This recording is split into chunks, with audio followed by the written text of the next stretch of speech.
Today's session is titled Sustainability. Where are we going and how can we all help get there? Sustainability was one of the hottest topics as we put together the summit agenda this year. It even came up in our first pre-conference session last year, and you're going to be hearing about it as a frequent narrative throughout the summit. So our speakers were chatting before we started today and noting that you'll probably hear some of the same messages a couple different times, and that really shows how we're all coming together for animal agriculture around the sustainability topic. So in this session today, three very well-known experts in this field will share what farmers and ranchers, organizations, and companies are all doing to address various facets of sustainability. Whether your business or organization is just considering what sustainability means to you or has a well-defined sustainability platform already, you'll leave the session today with a better idea of current efforts across animal agriculture and what role you can play in safeguarding its future. Our speakers today are Dr. Sara Reichelt, Director of Animal Welfare and Sustainability at Aviagen North America, Dr. Sara Crawford, Vice President Sustainability at National Pork Board, and Dr. Sara Place, Chief Sustainability Officer at Elanco Animal Health. Again, I'll save us some time by not going into their illustrious bios, but those are available to you in the Summit app. Before I turn it over to today's speakers, I do have a poll question for you to get your opinion on. So you should be seeing the correct poll question. What do you associate with sustainability? If you joined us on last week's webinar, we asked you what you thought consumers associate with sustainability. And someone pointed out in the chat, well, maybe my answer is different for what I actually associate with sustainability as a member of the animal ag community. So this is your opportunity to tell us which of these concepts you think are part of sustainability: the environment, climate change and emissions, animal welfare, antibiotic use, none of those, or something we didn't capture, and we'd love for you to tell us in the chat. All right, it looks like most folks have participated, so I'm seeing the results here. So almost all of you believe that environment and climate change and emissions are part of sustainability, and it's a bit of a mixed bag on the other responses, including a couple folks who have a whole other concept, which we'd love to see in the chat. So please fill us in the chat if you chose the something else option. So with that in mind, as we move along, I'm excited to turn things over to today's panel. So Dr. Reichelt, I will welcome you to the virtual stage and have you take things over. And again, remind everyone, please use the Q&A to enter your questions for today's speakers. Do not wait until the end. Please enter those at any time. So when we get to the Q&A session, we'll have as much time as possible to address the most pressing questions. So with that, take it away, Dr. Reichelt. Thanks, Hannah. I really appreciate that. First off, I want to start with thanking you and your team for the invitation to talk with the other Saras on sustainability today. So I'm going to give a bird's eye view on sustainability. And I know it says poultry here, but we're actually going to be looking at the bigger picture. And the goal of my quick presentation is to be a high-level overview and then invite questions from this group on sustainability in your programs. So we're going to look at the definition of sustainability to make sure we're all on the same page. We're going to look at why our industries focused on sustainability, and then getting started with your own program within your own company. So first off, we have our definition from the UN, which is to meet the needs of today without compromising the future. And this definition is incredibly important, but it's also broad, and it can be really challenging for people to understand what this actually means in the scope of their own company. So you can break it down into 3 pillars. So I really like that poll question that was sent out, because really all of the different answers for that poll would be easily encompassed in these 3 pillars that are all part of sustainability. So the environmental portion of sustainability is one of the pillars, and it's usually the biggest part of the conversation. And people typically are leaving out the economic and social pillars. So we'll go over what each of these means. A lot of you are probably really comfortable with this environmental pillar. So this pillar focuses on the planet and ensuring we're retaining and maintaining our natural resources for the next generation. Whenever you're talking about the carbon footprint, global warming potential, water conservation, all of those are going to fall within that environmental scope. Now, when we're talking economic, this is one of those pillars that people are not as comfortable with. So when you're thinking about business, you have to be a viable business to make any difference in any of the other pillars. So you have to think about profitability, stability of your company, resilience, and growth. And all of these are just as important as any of those environmental pillars that we just talked about. And then this last pillar is the social one, which is this is where both people and animals come in. So we have to consider what the ethical values of the society we live in are. And we also have to consider what is our contribution as food animal industries is going to be. So we think about feeding communities, education internally and then externally, animal welfare, and then opportunities of employees and safety of employees. So all of those fall within that third pillar. And hopefully now that we went over those pillars, again, it's a high level overview, but it gives you an idea that sustainability is really all encompassing. And just in case you want even smaller bite-sized pieces, the UN has developed sustainable development goals, and they have 17, as you can see here, and we won't go into each one, but you can look on their website for those. But these can act as a blueprint for companies, organizations, farms to look at how they can achieve sustainability. And when you look at all of these, not everyone is going to be able to focus on all 17 SDGs. But what you can do is look at where your company or organization is going to be able to make the biggest difference and then choose to move forward in those few SDGs. So let's talk a little bit about why we are focused within the food animal industries on this subject. So first and foremost, it's our ethical obligation. So on a global level, we are a piece of the puzzle. We might not be the largest piece of that sustainability puzzle, but we still are a part of that.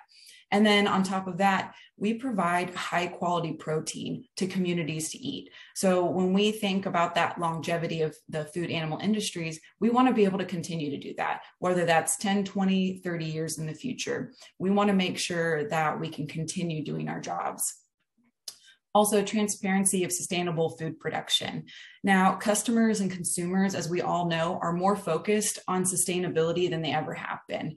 And so by us embracing sustainability and then sharing that narrative, we get to be part of directing where we move forward and helping customers and consumers understand why we've chosen to do that. And then viability of business. So sustainability is good business, like we talked about in that economic pillar. So before we get started, I do want to ask that poll question. A lot of you guys already got that teaser, but I want to see how many of you have a company that already has a well-established sustainability program, and is your program already releasing sustainability reports? All right.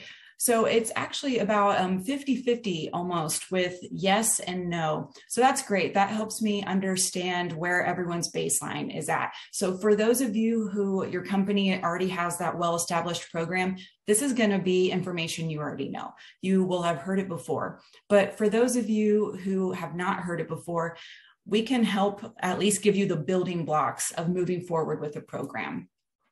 So first and foremost, when you're thinking about starting a sustainability program, you have to have leadership buy-in. So if you do not have executive support or leadership support, you're not going to have teeth. On top of that, you're not going to have the financial buy-in, the time buy-in to move forward with any goals that you have. So that is really the first step, is get buy-in from the top of the company. The next point is that you need a point person to lead. So us in the food animal industries, we don't have a lot of extra time. We're all quite busy. So in the situation where you potentially are adding that onto someone else's job, it's not likely going to be as productive as giving somebody the time and space as their role to make changes. And this last point is you have to align goals. So that point person who's leading the program and that executive leadership support, everyone has to be on the same page and know what the goals are moving forward for you to actually be able to collaborate and ensure that you're going to move in the right direction for what the company needs. And a lot of you will look at this and think this is pretty obvious, but really it can be very, very difficult to take these first few steps. So determine what your objectives are. And I put the SMART in there. So specific, measurable, achievable, relevant, and time bound. And the reason for that is we already went over, right? There's 17 of those SDGs. It can be really easy when you're talking about sustainability to have so many different projects and such a diffuse amount of effort being put in that you don't actually move the needle on one specific SDG. So being able to limit your goals and ensure that you have some SMART goals is going to allow you to move forward with one SDG at a time. Get started. So the life cycle assessment is just an example of how you can get your baseline. There are multiple other ways to get a baseline of where your company is at with different subjects, but the life cycle assessment, for those of you who don't know, it's going to look at the environmental impact of the whole life cycle of a product or of a service. And that's a really great way to get an idea of the different, maybe potential global warming potential or carbon footprint for certain actions or products that you have. And then track and trend. And I say measure here. And that's true. You have to be able to measure, and otherwise you're not going to be able to manage what you're looking at. So all of these are really important, and just kicking it off. It's such a big subject that being able to limit it to a few key objectives will help your company. So I did want to give you some examples of what I'm seeing in the field. So this is with our organization, so our growers, for each of the pillars. So environmental, we have a lot of focus right now on energy. So renewable energy that can, potentially help our growers and our facilities. We're also looking at water usage and runoff, gas and fuel usage for transport, and waste management. And I love waste management because people, I think, don't focus on it all that much, but there are easy audits you can do of your waste and see where can you upcycle waste, where can you remove waste. When it comes to the economic pillar, I think a lot of you who are working in food animal industries already think about this day to day. So improving production, improving livability, improving gut health, all of these, which are easily tied into that animal health, welfare and animal health pillar, are going to help you be more financially viable as a company. And then that social pillar. So animal welfare, of course, but also education and training. So this is for employees within your company, help them understand why sustainability is important, but also outside of the industry, help people understand what we are doing for sustainability and why we've chosen to take those actions. And then if you're also thinking about employee wellness, considering we have a lot of challenges with employee turnover in certain areas of our industries, employee satisfaction and building a culture so that people feel like they want to stay where they're at and really buckle down because they believe in what they're doing and believe in who they're working for. So that I don't take too much time and I can hand it off to the next Sarah, here's a last slide, but be proactive. We have got to lean into sustainability because it's going to be here to stay. So continuing to listen to these different webinars and going to conferences that focus on sustainability are going to help you move towards being more sustainable. Research innovative technologies, tools, and approaches for growth. A lot of technology is developing really, really quickly. So being conscious of the technologies that are coming out that can help your company or organization is going to be valuable. And then communicate and community. There are a lot of great efforts going on already in the sustainability realm. So utilize those tools. You don't necessarily have to do redundant work. If someone else has it already put together and they're willing to communicate with you, make sure to work with those groups. So we talked about the definition of sustainability and those three pillars. We talked a bit about why industries are focused on it, and then we talked about where to start. So I'm going to send it over to the next Sarah, and she can give you a bit more information on sustainability. Thanks, guys. Thank you, Dr. Reichelt. I think that's a great way to start and a really good lead-in to my section and talking about, as we think about it, what can the industry agricultural associations, especially the protein-based ones like the National Pork Board, the Pork Checkoff, do to assist producers and companies in this way. And so as we think about it, think about creating a path to, again, in my case, more sustainable pork. And like the last Sara said, in her case, it was poultry. But as we think about creating a path to more sustainable animal agriculture, it does take all of us together. And I am excited because I'll talk about it here today and happy to talk to you about it in greater detail at another time if you'd like. But understand that animal agriculture is working together. We are working with Animal Agriculture Alliance. We're partners in working in this together so that we can move together as this unified voice as much as we can, while understanding, yes, each industry is going to have its own initiatives or its own things that make it unique and special, and they need to focus on that. But how do we, as beef and poultry and dairy and pork and others, how do we work together to make sure that we're working on that path so that we can, again, help our producers no matter where they are, but then also help the different companies. And also, as we're looking towards international trade and our international components, to make sure that we're having that one unified voice singing from the same hymn book, so to speak, here in the United States. So I'm excited to be here with you today and talk to you about what we can do as checkoff organizations to assist. Now, again, I'll be showing you examples of what we are doing in the pork industry, but also talk to you about how we have that collaborative nature. And you'll see these examples really carry over. So for example, we know that U.S. pork or U.S. animal agriculture overall is positioned to be part of the solution. We know that our pig farmers provide have a low impact on the environment, that improves soil health and provides lean, quality, affordable protein.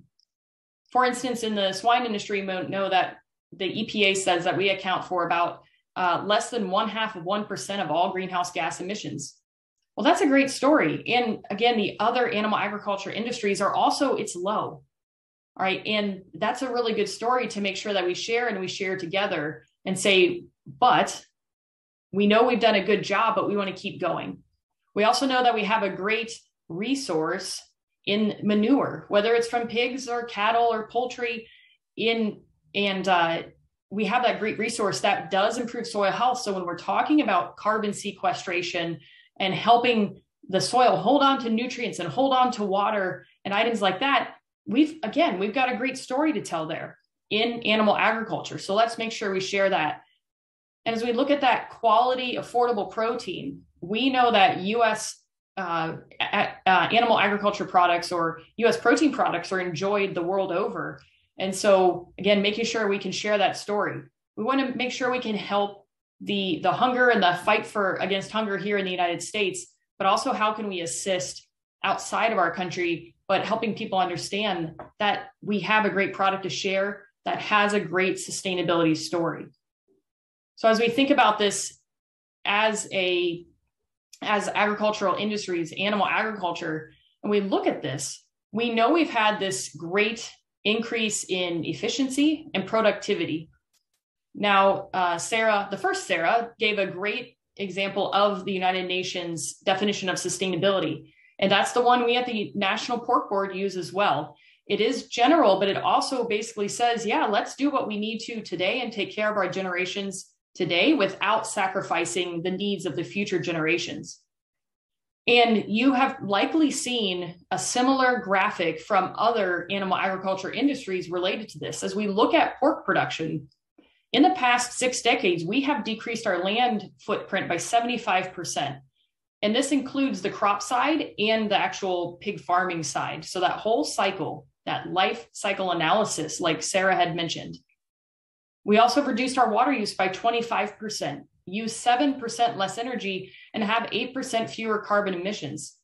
That's a great story. Again, let's make sure we're sharing the story, but we're not satisfied and we continue to move forward. And so what you'll see in the industries overall is a goal-setting process that has taken place. And I think you'll see that these are some of the similar steps that you heard of in the last presentation. For the National Pork Board, we had a producer-led goal setting process and looking and saying, okay, let's make sure, what do we know about the key value or key market and societal value drivers? What do our customers and consumers want and expect? And then what do maybe investors, what are they looking for? The people that are buying our pork, what do our producers want? The companies that are raising our pigs, what are they thinking about? And then we prioritize the social environmental issues for goal setting. As again, mentioning, it is not just environment. This is everything related to sustainability. So let's make sure we keep that scope broad, that it's not just environment. Then we identified the ambition levels. So our producers said where they wanted to be with their goals on sustainability. And then finally, drafted the time-bound goals. Now, this is a multi-year process that we've gone through at the National Pork Board. And I know by working with the other protein industries that it's been similar, where they've been going through these great processes, but it does take time to make sure that voices are heard and that the correct goal and thinking about this in the correct way and how you're going to measure those goals, that's all taken into account. So this was not just an overnight process. This has taken a couple years to get where we are today. And as we think about goals and metrics guiding principles, so I would tag on to what you heard in kind of echo. For us specifically, it was really producer-led. Yes, we had stakeholder input throughout. So from across the supply chain and also from non-governmental organizations. But it was important for us to make sure that our producers were at the table and helping us lead those discussions. But it gives us one unified voice for the brand, as I say, PORK. These goals and metrics that are industry-wide helps give that nice, strong voice for the brand of pork here in the United States and internationally. And finally, it's validating proof points. So as you think about setting goals and metrics, and what animal agriculture has done is saying, we know we do these great things. For instance, in the swine industry, we have pork quality assurance. We've got that. It's been 3 decades that we've had that. Well, how are we going to prove to further down the supply chain that we're doing this work? How do we show the water use in our barns and not just use a model? How do we actually start to account for these things in a broad way across our industry? And again, this is what the other animal agriculture industries are doing as well. Let's find those proof points and then gather data to help validate them. Because what that does is it helps the people, again, across the supply chain. So if you're a company that's buying and selling pork, gosh, think about how powerful it can be for you to have that real data from on farm to say, this is actually what's happening. If you're a producer that's raising pigs or others, and you can say, this is what's actually happening on my farm, that's great. And then think about our consumers, where we can say, we will show you the proof of this. We've told you for a long time, you can trust in our farmers. They do a great job, our farmers and ranchers, but now we'll show you the proof that they're doing a great job. So we can retain the trust we have, but let's continue to gain that trust and build that trust with the folks that are eating our products, both here and abroad. Again, like Hannah said in the opening, you'll see that there's definitely, I would say, synergy. I wouldn't say overlap. There's synergy. And the 3 Saras on this discussion, we didn't plan it that way. I didn't say, okay, everybody, make sure we talk about the UN Sustainable Development Goals. What I think is important here is that we in the pork industry looked very specifically at the UN Sustainable Development Goals and said, where do we have programming already, not creating new, but what programming do we already have, and how does it align with what the United Nations has put forward for themselves and saying this is important? The swine industry had 15 of the 17 sustainable development goals just from programming that we already had. We could ladder up our programs to those. Where you see, and these are our 6 ethical principles in these circles on this slide, where you see animal well-being and public health on the right, not included. Well, it's not included not because our producers are not doing a good job or don't have that programming. No, we actually have that programming, but it's not included in the United Nations Sustainable Development Goals.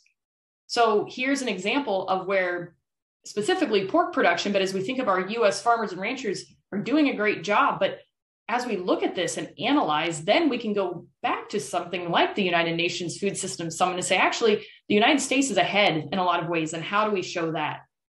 Now, the Animal Agriculture Alliance has done a great job. Thank you for helping bring animal agriculture together to talk about things like the United Nations Food Systems Summit. We took part in that, and so did others. So as you're thinking about how do our animal ag industries help us as producers, or help the producers, or help us as companies move forward, it's items like this coming together to go and talk to the United Nations and work with Animal Ag Alliance to be able to take these messages forward and show the great work that's being done every day on farms. Also, sustainability reports at porkcares.org. You can find the U.S. pork industry sustainability report. But if you go to the other animal ag industry pages, you will find their reports as well. These are, again, first steps, good steps in the right direction. Now, you heard measure, measure, measure. That is exactly right. The first step is putting out, what are the goals for us? What are the goals, and what are we measuring, and how did we get here? The next step is then actually populating this report with real data from farms. So I'm excited about that. And so it can also, if you're trying to figure out how do you set your sustainability goals, or what should you do, I would say look to your animal ag industries, because they have those reports for you to look at and maybe help guide you through that. Another benefit that your animal agriculture checkoff organizations have is that we are, as I'd say, neutral. I represent every pork farmer in the United States. So whether they're niche, small production, up to large producers, I represent everybody. And so when I'm thinking again about the brand PORK. So as we put this industry report out, it's really thinking about the holistic view of the industry. But for you as a private company, perhaps say, you know what, okay, here is the US pork industry report, but here's for my company. And we can help take those forward together. If you wanted to have us help you talk at a meeting or something, we can say what's happening for US pork industry, but then you can represent your company specifically and looking at the great programming that you're doing. So an important point for that you've heard again already is that sustainability is not just environment. Now, the pork industry has had the 6 We Care ethical principles since 2007, and you can see those listed here. It was important to our pig farmers back then that they say, let's look at this in an all-encompassing way. And so then we built the goals and metrics for the swine industry upon those 6 ethical principles that have been standing since 2007. We know that it's the entire supply chain. That's another thing to think about. And you're going to be hearing from Dr. Place after me about engaging the supply chain. So I won't go too far into that. But we need to talk with our row crop farmers with corn and soy and other feedstuffs, and then look internally at our pig farms or our protein farms, and then all the way through the supply chain. We've also been working with North American Meat Institute and figuring out how do we all work together in that way. So it's important, again, to think about this holistically for sustainability. It's not just environment. It's the people, the caretakers working in the barns. It's about the animals. It's about public health and being good stewards.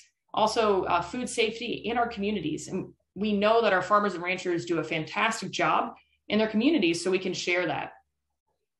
I'm going to briefly show you 3 of the pillars that we have and goals that live on within those. So first, animal well-being, with our goal being that we're committed to an end-to-end certification program that is fully transparent and utilizes the following programs to demonstrate compliance. So these are our worker certification programs like Pork Quality Assurance Plus, Transport Quality Assurance. Also our Pork Quality Assurance site assessments and our Common Swine Industry Audit, which is a third-party audit. So showing, again, let's show those proof points that our producers are doing great work on farm.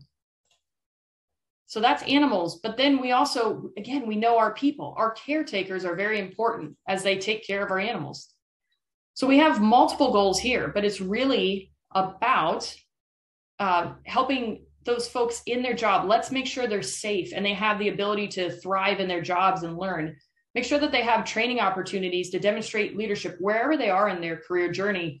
And finally, that we have multi-factor diversity within our farms and in the communities in which we raise pigs.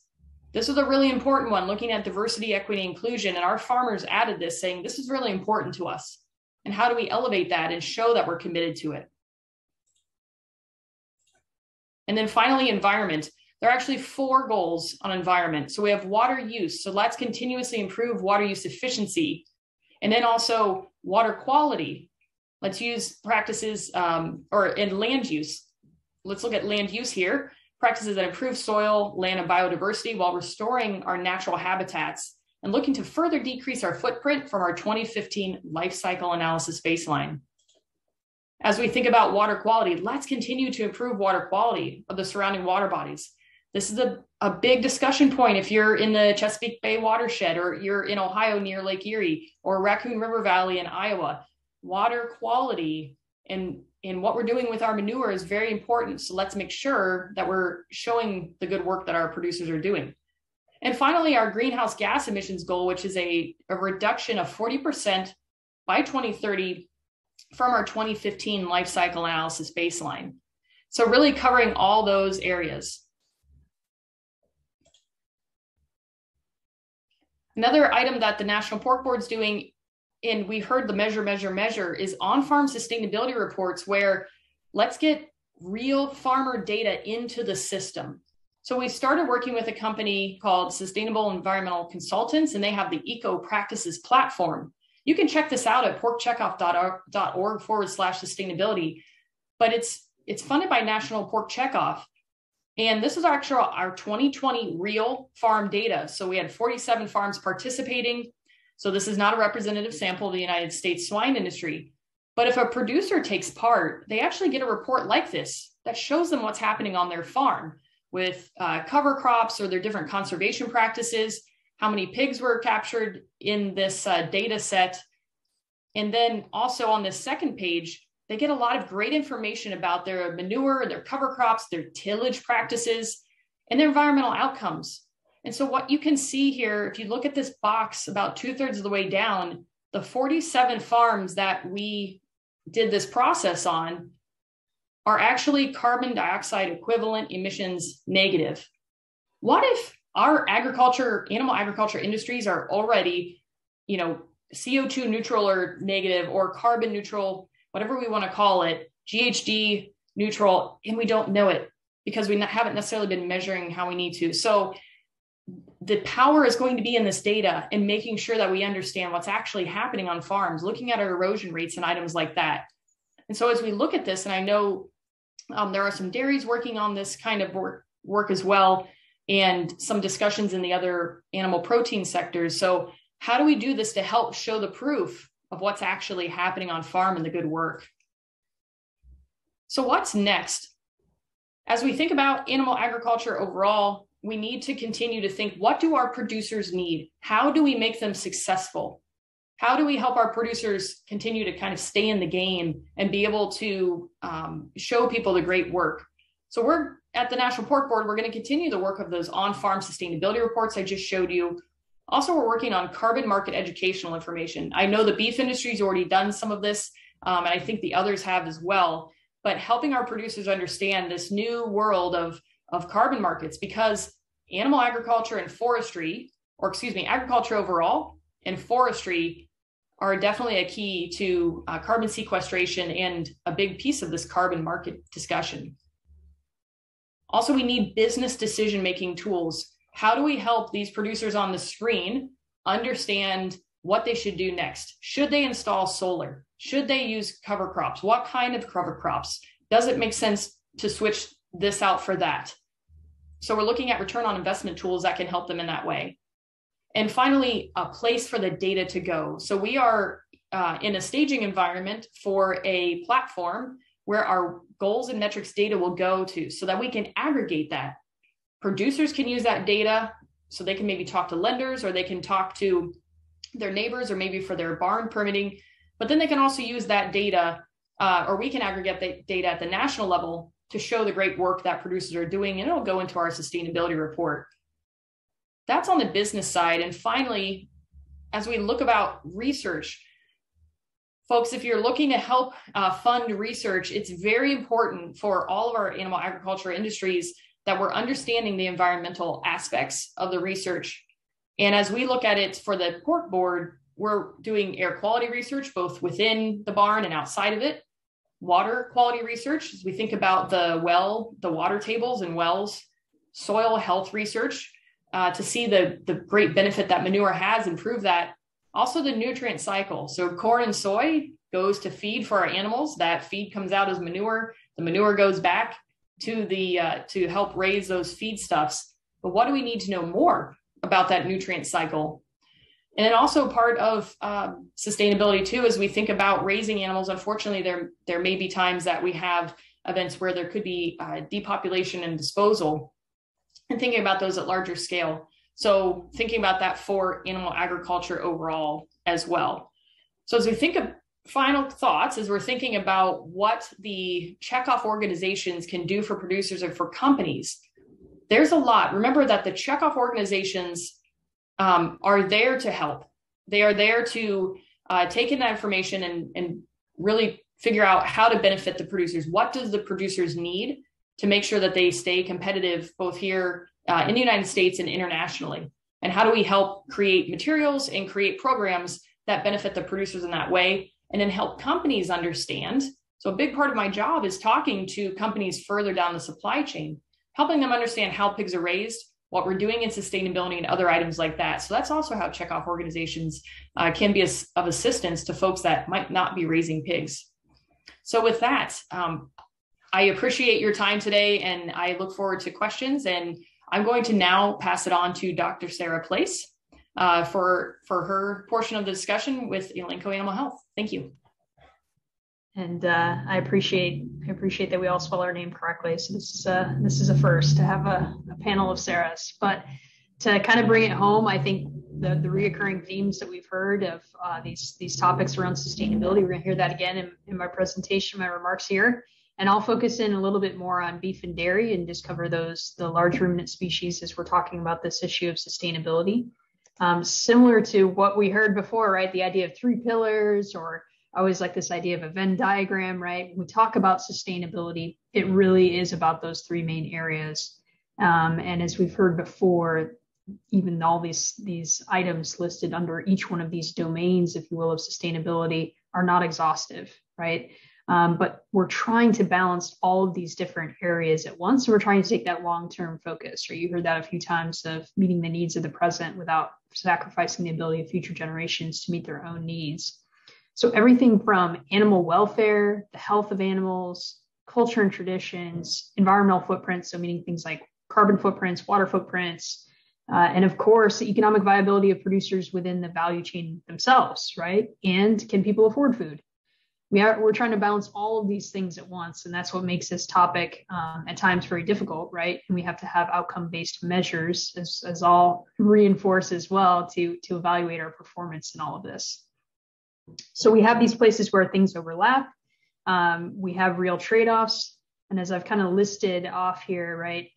At the end of the day, we have these questions that are being asked about how food is raised, what should we be eating, how should we be growing food? Can beef and dairy, or should they be a part of a sustainable diet? And I think the key thing there is that anytime we use the word should, right, we have departed the land of objectivity. So it is really important that we have outcome-based measures and that we can talk about progress over time and be transparent and science-based when we talk about these things. But at the same time, we do have to recognize, because we're trying to weight and balance all these different areas, it isn't a perfectly objective conversation. And that can be one of the things that makes the whole thing difficult. The other thing was kind of mentioned, right? A lot of this is being driven, of course, by consumers, but it's also being driven kind of indirectly by consumers via the investment community today as well, right? So I've just taken a screenshot here of the latest letter from Larry Fink. So he's the CEO of BlackRock, which is the largest hedge fund in the world. They have 9.5 trillion assets under management. It's kind of a hard number to wrap your mind around. So they're very large and influential. And each year, Mr. Fink writes a letter to all his CEOs that's published on the internet. And the theme of the last 3 years has been around this concept of what we say ESG, which is environment, social governance, kind of a clunky way to say sustainability and sustainability metrics around investing. and this whole concept of net zero, right? So sustainability is much bigger than climate change, but climate change is really what dominates a lot of the discussion when it comes to sustainability. So you guys can see the quotes here in terms of this challenge being put forth and the idea that how are you going to respond, right? Are you going to quote unquote disrupt yourself and respond and make big change? Or are you going to get disrupted and is your industry or your company not going to be able to survive the sea change of sustainability? And I think the key thing here is we see how important sustainability is with a lot of the conversations around even dairy and beef alternatives, right? And I've just pulled out a couple examples here from Beyond Meat and from Perfect Day Foods and just some of their advertising materials. And I think the key thing there is just to know and recognize a lot of these new products are really marketing themselves on sustainability, right? Those key issues, human health, climate change, natural resources, helping animals live better lives, right? Animal welfare, the use of technologies, all of these things, right? That is in that Venn diagram. These are the things that are coming up in this marketing of alternative meat and dairy products, right? And I think the importance or the interest in addressing these societal challenges is demonstrated by the billions of dollars that have gone into these alternative industries, right? So I think that's part of our challenge within animal agriculture and that mindset shift of if there is that level of interest and desire to make something change and make something happen, how do we make sure that that investment is going into the right places to really make an impact from a standpoint of human nutrition, climate change, et cetera? Right. So a stark way to put this, right? We can either make progress on the supply side and keep improving, as has been already alluded to, the improvements that have been made across animal agriculture in reducing environmental impacts per pound of pork or whatever the product may be. But how do we really accelerate that? Because this kind of contrast is being put out there that it's, we either make supply side or production improvements, or it's about demand reduction. Really, that's where the whole idea that alternatives have an impact is coming from, even though there's really currently no evidence that there's much demand reduction because of those products, but that's at least the core argument. So I think what you've already heard is the industry is doing a lot to address the supply side, right? As you just heard from Sara, the goals that have been set out by the pork board are ambitious and excellent, right? And they're working towards moving the goalposts, moving towards those goals in the future, right? And when we look at dairy, they have also set out ambitious goals with their stewardship commitment, including trying to be net greenhouse gas emission neutral by the year 2050, which is an ambitious goal. The U.S. Roundtable for Sustainable Beef will actually announce its sustainability goals in a couple of weeks in South Carolina, but we see industry organizations on the beef side and companies have already set goals as well. So that's the positive, right? We're not sitting on our feet, right? Or sitting on our hands and not doing anything, right? We are trying to get out there and make progress. But I think that's the key thing is that we need to be focused on this left-hand side because the argument that we're just going to eat our way out of climate change, it's not going to happen, first of all, right? It's not going to actually help having those debates because we know demand is actually growing, right? So how do we make the production side better?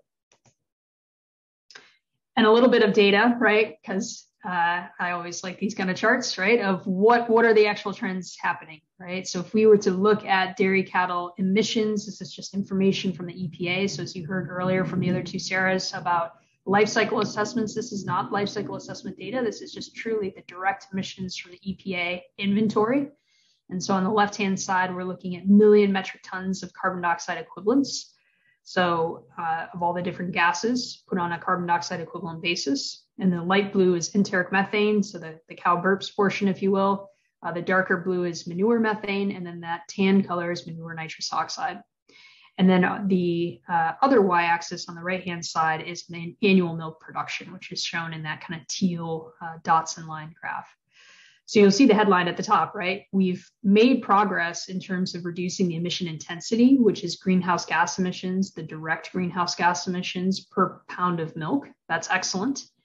Milk production is definitely way up since 1990, but absolute emissions, meaning total emissions, are also up, right? So this is one of those key opportunities for the dairy industry and why you see so much focus within dairy on how can we tackle that darker blue section of the emissions that's actually grown.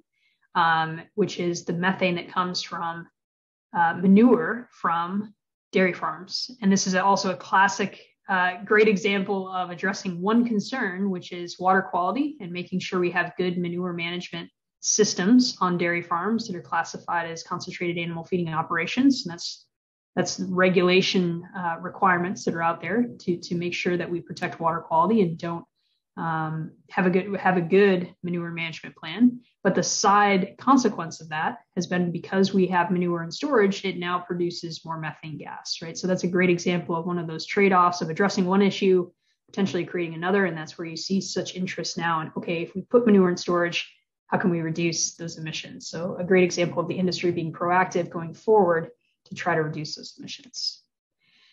If we're to look at a similar chart for beef, and again, the left-hand y-axis is million metric tons of CO2 equivalents in the same color scheme, and beef production on the far right-hand side, right? One, you'll note the colors look very different, and that's because beef from a direct emission standpoint is really dominated by enteric methane. So the cow burps portion, again, if you will, of where those emissions are coming from. And that's in part due to just the number of animals, the fact that more of them are grazing and actually emit more methane per animal or per unit of dry matter intake. And the fact that just the way that manure is managed for beef cattle production does not emit as much methane, right?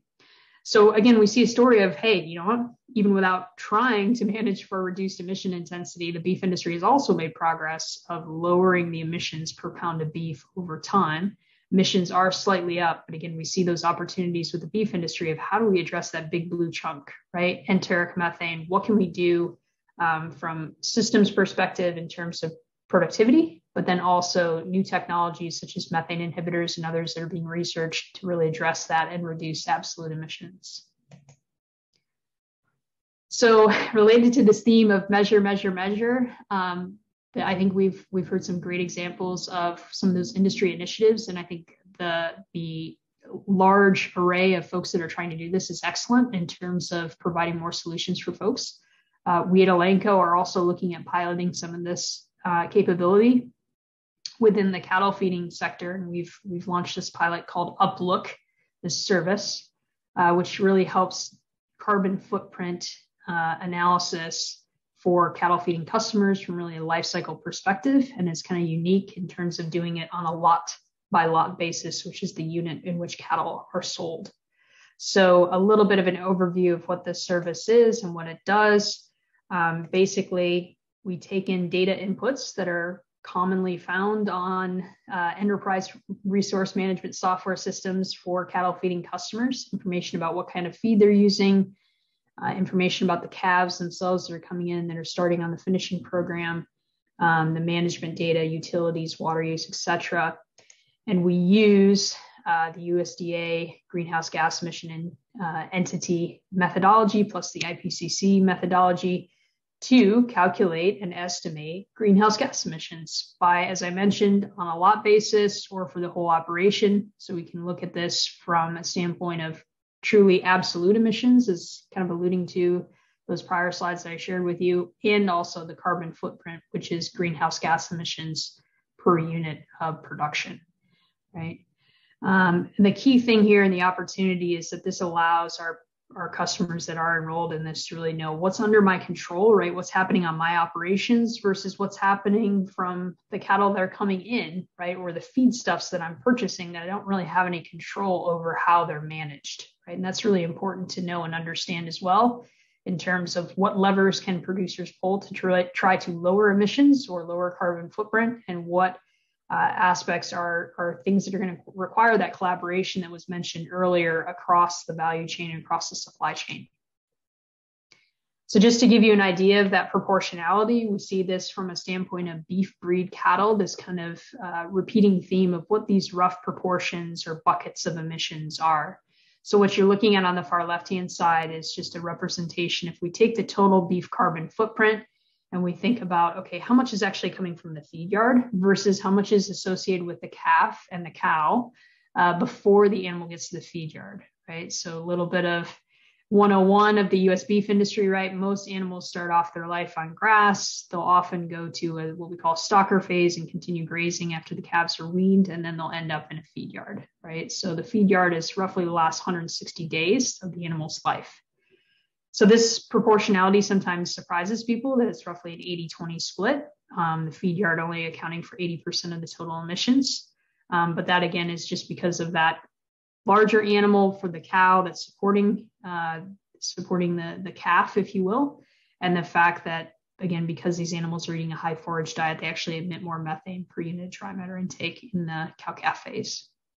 So if we zoom in more on the feed yard footprint, that's what's on the far right-hand side. And this would show, again, this shared challenge where we're talking about poultry or we're talking about pork production or beef or dairy production. The impacts of feed and how we better account for that is super important. So roughly half of the feed yard footprint itself is coming from the purchased feeds that are being fed to these cattle. Another 25% is roughly our enteric methane. Only about 3% is the actual utilities and fuel use, which sometimes surprises folks. And then another about 23% coming from the manure, which is actually in this case mostly nitrous oxide from the feedlot pen surface. So this is just another example of just what that type of output looks like from Uplook. And the idea here is, again, the fact that we can slice this information by different cattle types, different in weights, different management systems, whereas this example here shows by sex of animal in the lot. So on the y-axis, we're looking at the carbon footprint expressed as greenhouse gas emissions per kilogram of carcass weight, and then just looking at annual averages for this kind of dummy feed yard, if you will, over time. So understanding what the trends are, understanding what the key drivers are, can help folks make those goals that were mentioned earlier a little bit more tangible. It's one thing to have a national goal, but it's another to say, well, how are we as our operation, our business, going to start moving towards this? And that's really where we see this opportunity, is to provide those type of solutions.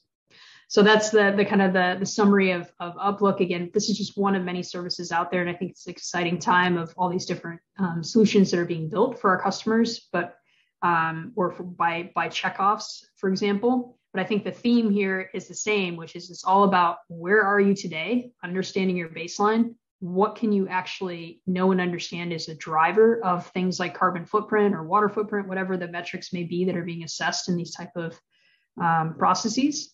And then really working towards actionable steps, right? So from our perspective, we think that's super important, is to have that kind of consultative experience.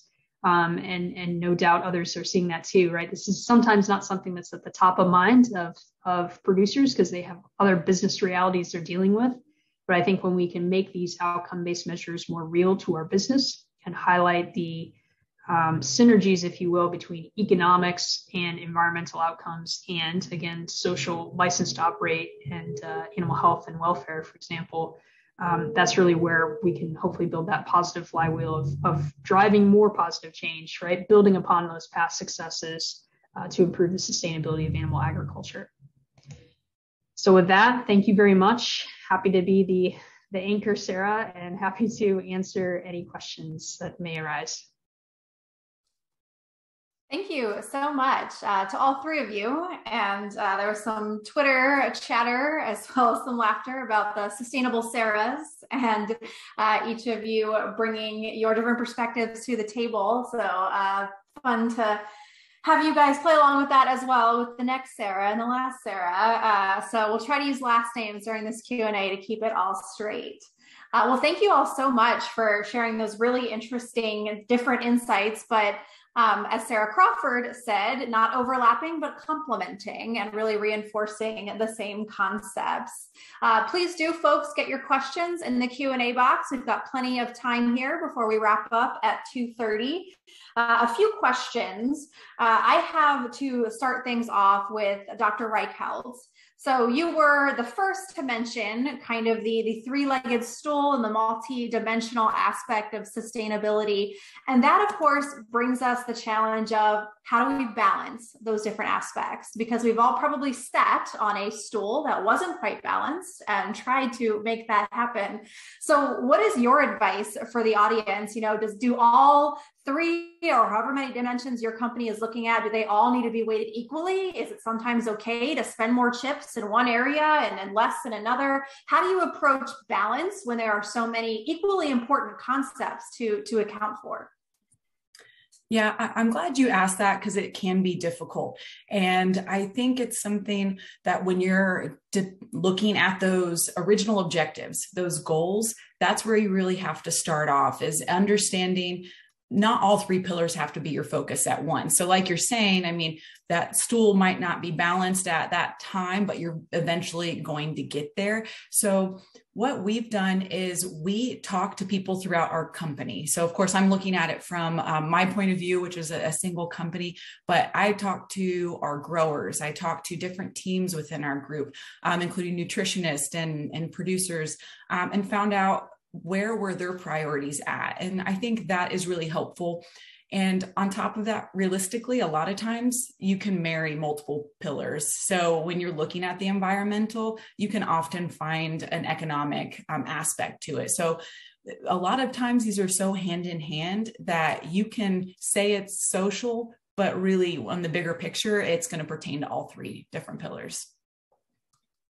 Great. So ways to cross multiple items off the list is always the way to go for efficiency. Well, this question came in during Dr. Crawford's portion of the presentation, so I'll direct it to you. And it comes from one of our dietitian colleagues. So thank you guys for being a part of this conversation. So often when customers talk to the question asker about plant-based, quote unquote, eating, they've heard that it's more sustainable than animal agriculture. Obviously, that's a pretty large and complex topic, but if there was one thing that you could say to those customers to make them consider another point of view, or to at least start a dialogue about the sustainability of animal agriculture, what would that one thing be? Yeah, I'll start here and then I'll see if the other Saras, and I agree, Sara Place, it's nice to have all Saras spelled correctly with no H on here. But so as I think about that, that is something that we hear about and people talk about, of the plant-based products or others being more sustainable. And if it's a one-on-one conversation, I might ask them to explain why, or what are they thinking, or not what are they thinking, but what helps them think that, or why do they have that opinion about plant-based products versus our animal products. But one thing that I would focus them on is that our products, and again, I'm going to speak, I don't want to speak for other industries, but as we look at pork, that's part of this, us gaining this data and this information.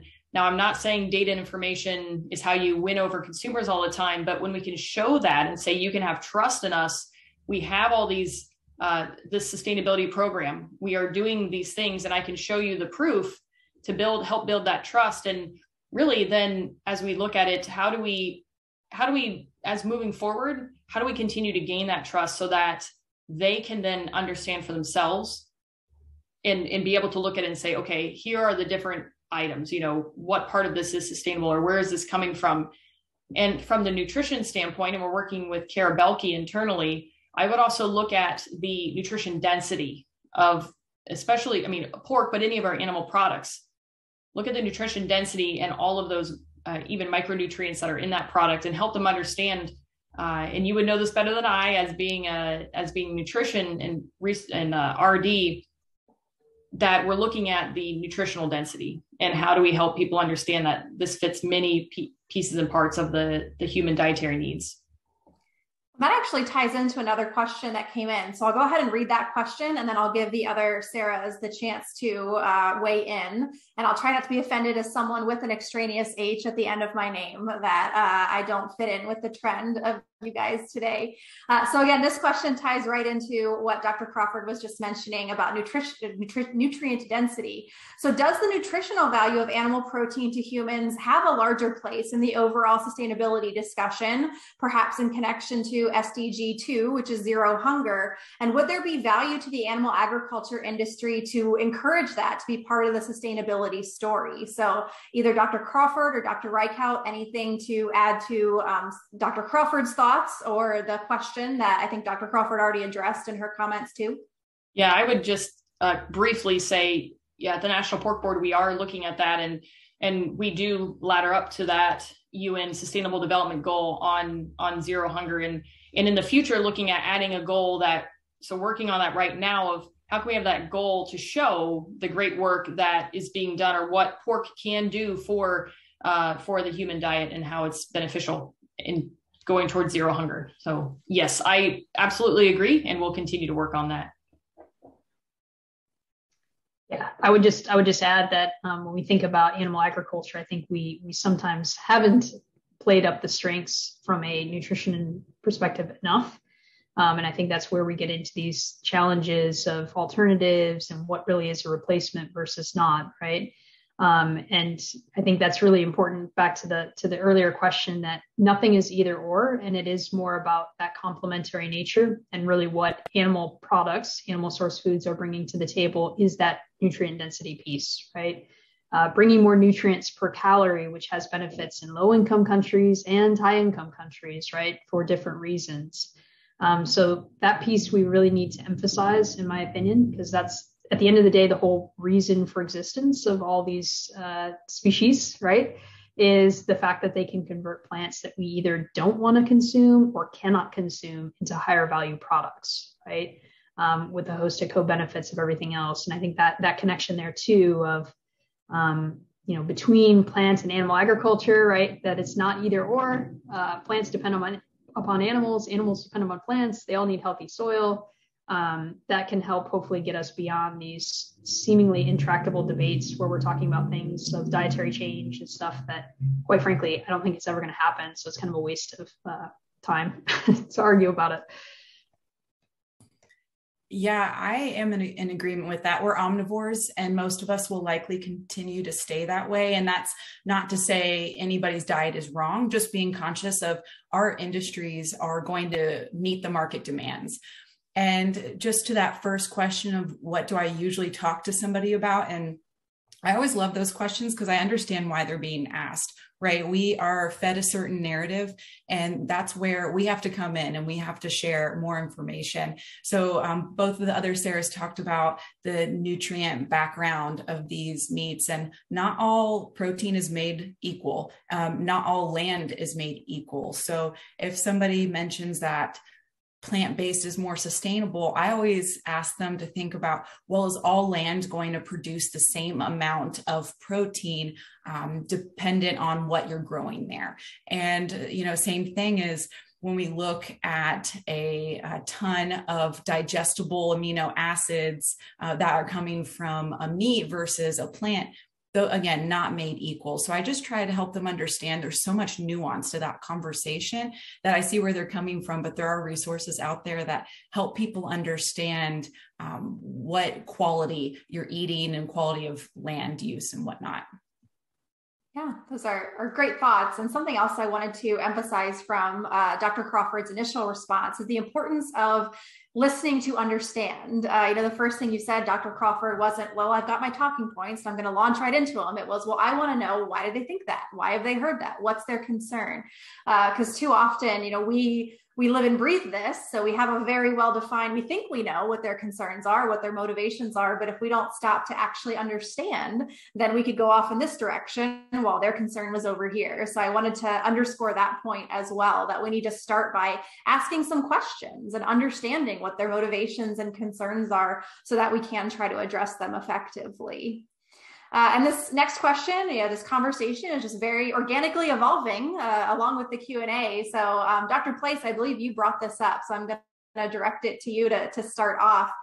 So how do we help people understand that farms are diverse and that crops and animals are likely grown by the same producers? There's a lot of synergies. It's a whole round ecosystem, and that growing one helps us grow the other. So it doesn't need to be this and or type narrative. It can really be synergistic, and that sustainability really relies on the intersection of plants and animals.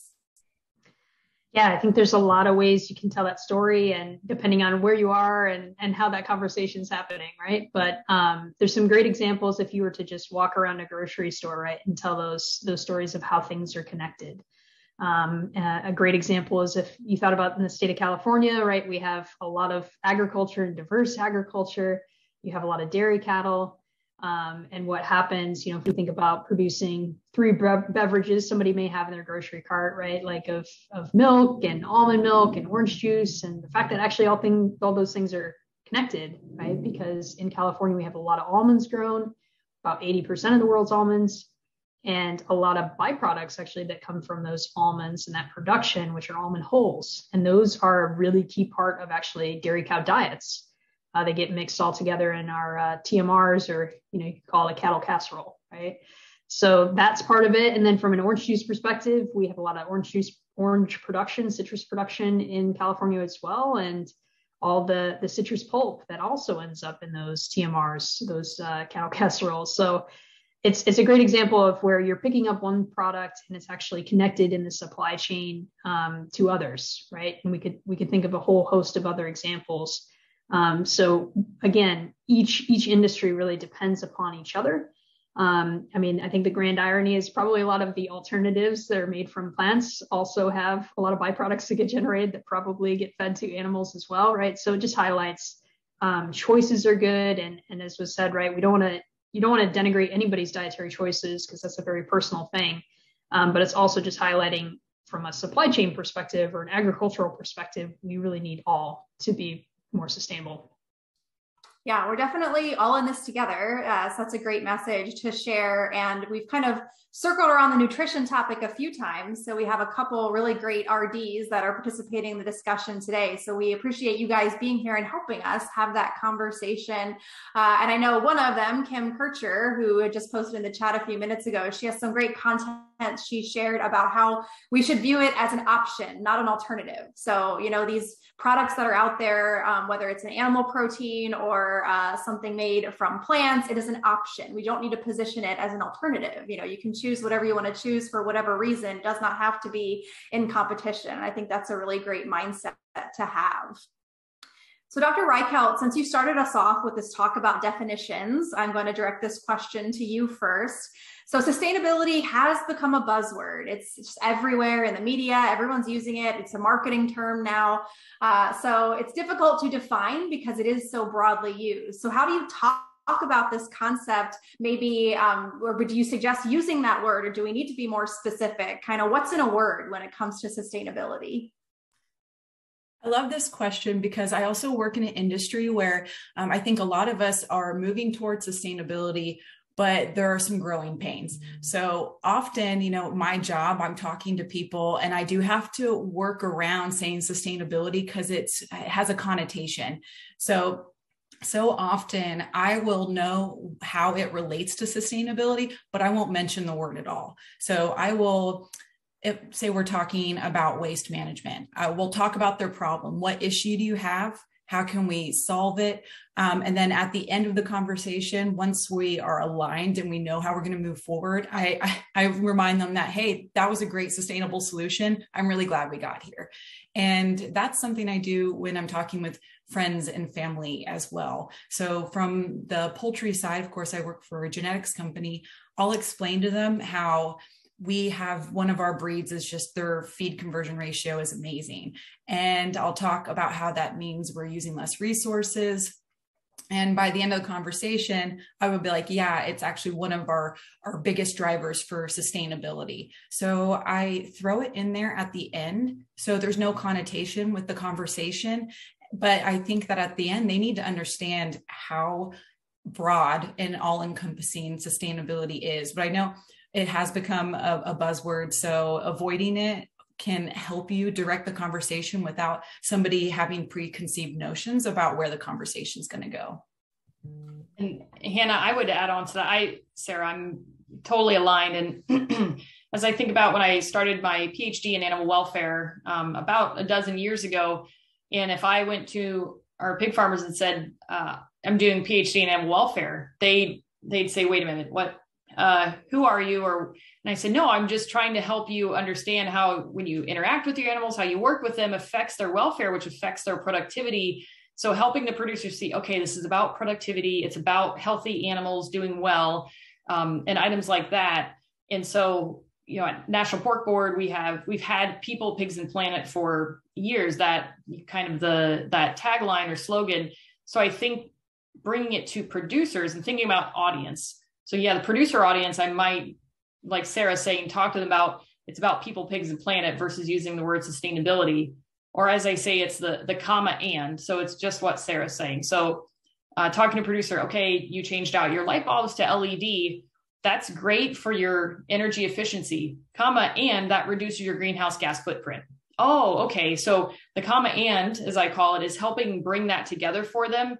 Yes, you're doing this for this business reason, this animal health reason, this worker safety reason, comma, and it's doing these other things. If you give your PPE to your workers, that's great for their health and safety, comma, and it's good for your the social side of your sustainability work and your worker retention, likely. And so helping them understand, but then, yes, going to the public, making it things that they can understand. So again, something like People, Pigs, and Planet can work there as well to keep it simple, to help them understand this is what we think about sustainability in that way. But it's definitely help them connect, especially on our producer side, helping them connect that these things go together. And it's not a scary word. It's good. It's what they've already been doing, helping them understand, let's just package it up and share it with folks in a way that folks can understand. Yeah, that's great. Definitely give the context to it and make it meaningful. Take it beyond the buzzword and put it in context of what has meaning. So Dr. Place, I'll direct this question to you as the animal health representative on the panel. So how do you think that small animal health companies can play into this? How can those smaller companies have an actionable effect on sustainability since they don't have a direct hand in how animals are raised and in growing practices, and maybe they don't have the resources that a company like Elanco does to really take this by the horns? How can, at any size, somebody take action in this area? Yeah, that's a great question. And it kind of builds on the points that were just made, actually, of, what are the specific outcomes that we're talking about when it comes to sustainability? And when we think about animal health, that's a great example of this comma and piece, right? Of all the different ways that it can make an impact, right? So one, of course, improving animal health is just from an ethical obligation standpoint, right? A highly desirable thing. It's the right thing to do. But we often see this relationship of when we have reduced disease incidents, right? Reduced health challenges in our flocks and our herds, they tend to be more productive. And that means that we're going to use fewer feed resources, have a shorter time to slaughter, whatever it may be, to actually lower environmental impacts as well. So there's a really strong synergy there that's been demonstrated again and again. For different health issues, whether it's, clinical mastitis, for example, or ketosis, where we can show reduced rates of disease incidence and improvements in the environmental performance from a carbon footprint or other environmental footprint standpoint. So I think that's a key thing, is those kind of technical solutions provided by any size company are a key part of the solution of really helping to refine the production practices, right? Hopefully from an economic perspective, and again, an ethical perspective and an environmental perspective. Well, and come back next week, because our webinar next week will be all about on-farm technology, including some animal health platforms and how that ties up to sustainability. So this all, as we said at the beginning of this conversation, this all complements each other and builds on each other. So it's great to be headed in that direction, because we're going to pick up that thread next week. With that, my final question for each of you. You each did a really great job weaving action items into your content, but just to leave everybody with their to-do list, if you could each think of your number one action item that everyone on this call today can take to really be part of these efforts going on in the animal ag community, what can they go do? What can they go join? How can they get involved? What is your number one sustainability action item for everyone on the line today? We'll start with Dr. Reichelt. Well, I'm going to say this from somebody who likes to talk, but start the conversation. I mean, that whether that's with your producers or with your leadership, get it started, because a lot of times that's the hump, is that we're scared because it seems like such a huge undertaking. But once you start the conversation, then you can really start to pinpoint where your company or organization can move forward. So that's my one piece. Dr. Crawford? Yes, I would agree. So start the conversation, but I would say, take the first step. So that could be setting those goals for your company, for yourself, for your farm, And if it's in the swine industry, we'd be happy to have an on-farm sustainability report completed for you, getting that data in so you have that baseline, you know where to go from there. That's really important. So yeah, start the conversation, but get that data. And I'd be happy to help you with that if you need that on my side and keep that going. Thank you. And Dr. Place. Yeah, I would just build upon what has been said, right? So it is about, making sure that we are having the right conversations, asking the right questions of folks, which this point has been brought up a couple of times. I think that's really important. But continuing on that theme of action and moving towards action, I think we really do need to start making sure we're documenting the good work that we're doing so we can report that back. Because there's a lot of great things that are happening that are not being written down, right? Basically. So we need to make sure that we move towards action and really documenting where we are. And, it's the old adage, you manage what you measure, right? And so we need to start measuring a lot of these things in a more regular cadence to keep making progress. Excellent. Well, thank you all, Dr. Reichelt, Dr. Crawford, Dr. Place, for this really important discussion today. And I love that kind of final thought. Let's move toward action. That's what we really try to do through this conference, is talk about how we can all take action on these important issues. So thank you all, and thank you to Viability for sponsoring today's discussion.